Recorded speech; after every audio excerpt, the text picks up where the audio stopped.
Hello class, how are you? Nós estamos chegando no final do bimestre, tá? E eu sei que muitas pessoas ainda não me entregaram as atividades de língua inglesa, tá bom? Devido à correria, né, a gente vai gravando alguns vídeos explicativos, mas a gente acaba às vezes não conseguindo gravar para todos. E agora eu sei que nós estamos já meio avançado no tempo, mas mesmo assim eu vou disponibilizar esse vídeo para vocês, tá bom? Para ver se ajudam vocês aí que ainda não fizeram a fazer as atividades, tá? As atividades no mês de julho. Então, as atividades do mês de julho, nós vamos falar sobre o, o comparativo de inferioridade, certo? E também no comparativo de igualdade, tá? Que nós temos aqui, o Comparative Form Inferiority. Anteriormente, nós vimos sobre, no mês de junho, na última quinzena, nós vimos sobre o comparativo de superioridade, certo? Como que se utiliza, como que se formula uma frase na língua inglesa usando um comparativo de inferioridade, ou seja, comparando duas coisas, né, ou duas pessoas, e assim, de maneira a usar dizer que uma coisa é inferior à outra, certo? Então, como que nós vamos usar? Esse aqui, ó, aqui nós temos um exemplo, mas também já serve para você ver a estrutura da frase. Eu estou selecionando aqui, ó, você olha na tela, ok? Olha só aqui, ó. My old clothes are less delicate than my new ones. Olha só essa frase. Na frase quer dizer, minhas roupas antigas são menos delicadas do que essas novas, ou seja, do que as minhas roupas novas, ok?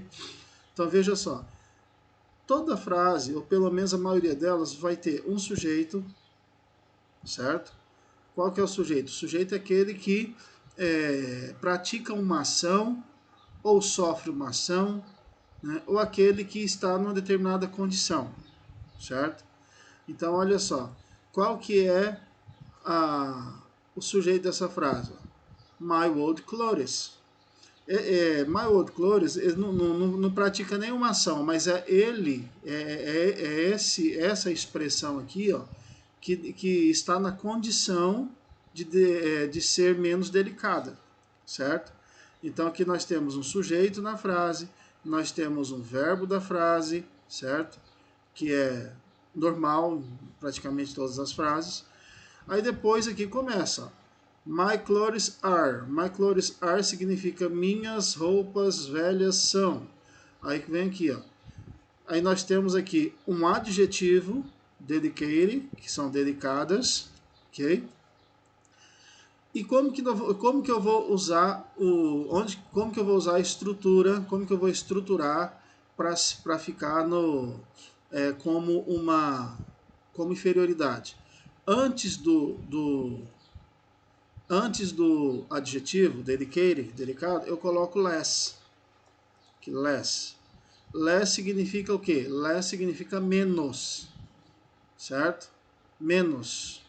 Aí depois vem o adjetivo, depois de less, e depois do adjetivo vem o than.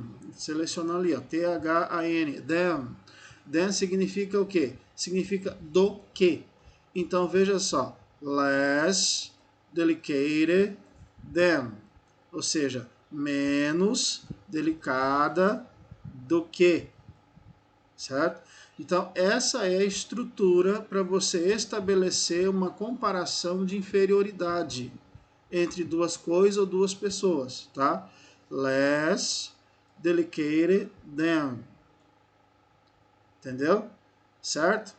Então é isso aí, pessoal, tá? Essa é a estrutura. Então esse aqui nós temos um exemplo. Nós temos mais exemplos aqui. Olha só aqui a estrutura, ó. Less mais adjetivo mais than. Olha a estrutura aqui, ó. Observe este outro exemplo.